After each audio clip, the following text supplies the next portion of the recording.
Hey lab partners! In this video, we're going to learn about floods. What do you think a flood is?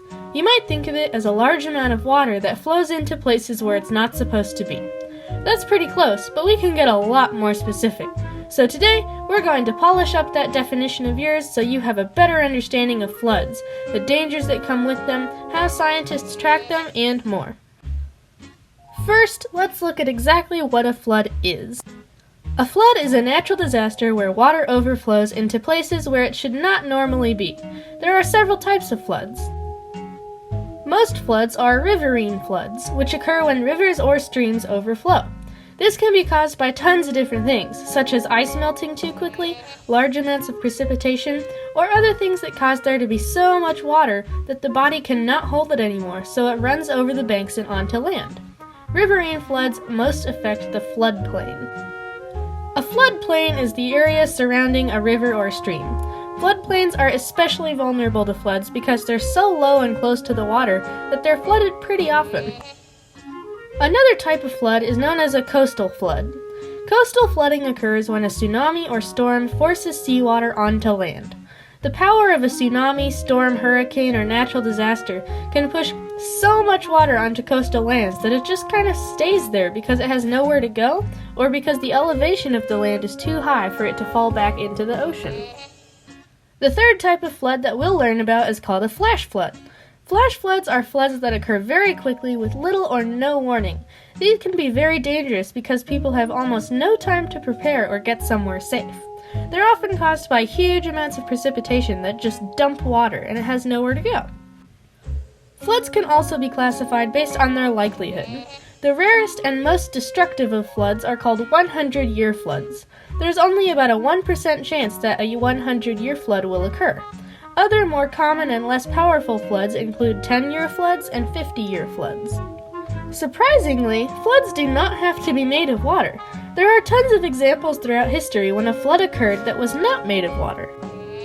In 2010, a chemical storage tank flooded a city in Hungary. In 1814, over 1.47 million liters of beer were spilt in London during the London beer flood, killing 7 people. And in 1919, during the Boston molasses flood, 8.7 million liters of molasses flooded the city of Boston after a large truck carrying the syrup tipped over. The wave reached over 10 feet high and traveled at 35 miles per hour. Today, though, we're just looking at water floods. There are tons of natural ways that floods can occur. Natural disasters like cyclones, hurricanes, tsunamis, and more can trigger floods by pushing water onto land where it doesn't belong. These are the coastal floods we were talking about earlier. Surprisingly, droughts can also cause floods because the ground is so dry that it can't absorb water coming into it, which causes the water to collect and flood. Many floods are natural, but they can also be man-made or caused by humans. For example, some riverside businesses pave the sides of rivers and streams, which makes it impossible for any plants to grow there. Since plants are responsible for soaking up water and absorbing it from the soil, and since pavement doesn't absorb water, this can cause flooding as water spills over the banks and has no place to go. The man-made cases of droughts can also cause floods because, like I said, the ground is too dry to absorb any water and it kind of just sits there. These are accidents, but sometimes people intentionally flood places. That means they do it on purpose, for a variety of reasons. Rice farmers, for example, intentionally flood their rice paddies with up to 25 centimeters of water, because the rice plant has to grow in the water. This is an example where flooding is okay, good even, because it benefits people and plants. Hydrologists, or water experts, people who study the environment and others, can also cooperate to decide when it is time to deliberately flood an area of dry land. They can do this by opening dams or breaking down barriers that are preventing water flow. Intentional floods like these can have many benefits. They not only move sediment, which can create new landforms, but they can create landforms like sandbars in rivers and lakes that give animals new ways to cross over to the other side.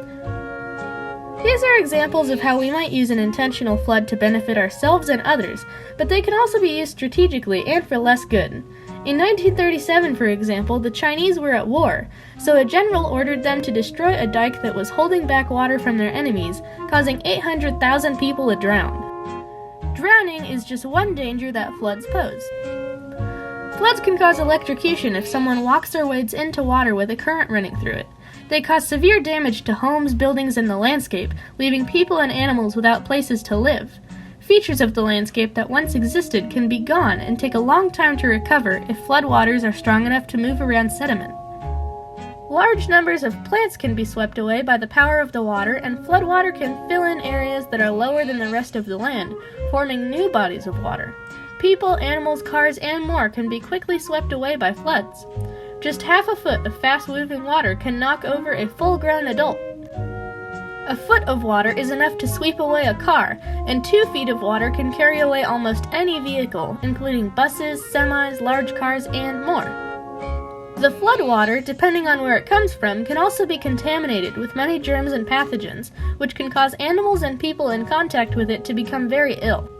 Finally, floods increase the likelihood that another flood will occur in the future. Areas of land have to recover from floods in between the disasters by drying up leftover water and regrowing their landscape. But once a flood happens, it is likely to flood again, which means environments have less and less time to heal themselves. Luckily, there are many ways that we can prevent or at least monitor floods. Pedologists, or people who study soil, will often work together with hydrologists, people who study water, in order to try to figure out how many times an area has been flooded in the past and what amount of water the soil is able to hold. If the soil can hold a lot of water, it is not likely that there will be a flood, because it will all seep into the ground.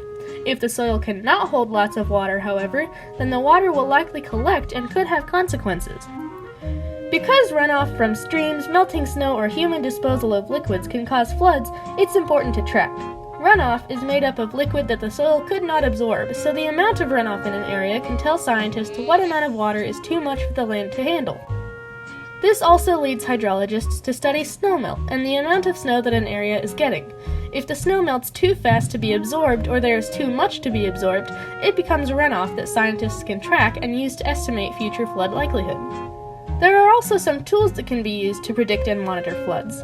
One tool is called Doppler radar, which uses motion to create computer images of floods and analyze flood patterns.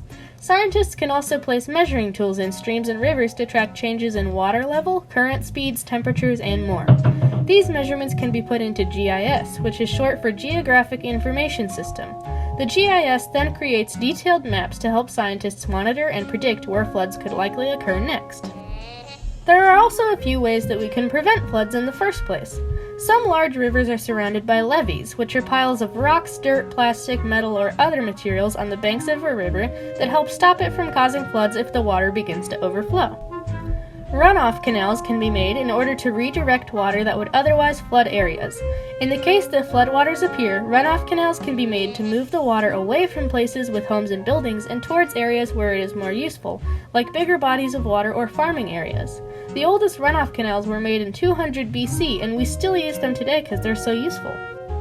Finally, reservoirs can be used to contain excess water. These can be natural areas where water collects or man-made using dams. Where extra water would normally cause floods, it instead collects here. Preserving wetlands is also useful because they're kind of like nature's giant sponges. They absorb extra water that would usually cause massive floods and can stop floods in their paths.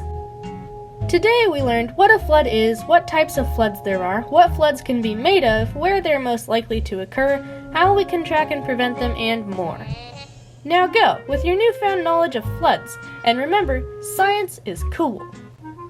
Thanks everyone for watching this episode of SIC Ed, and make sure you check out some of these other videos on natural disasters.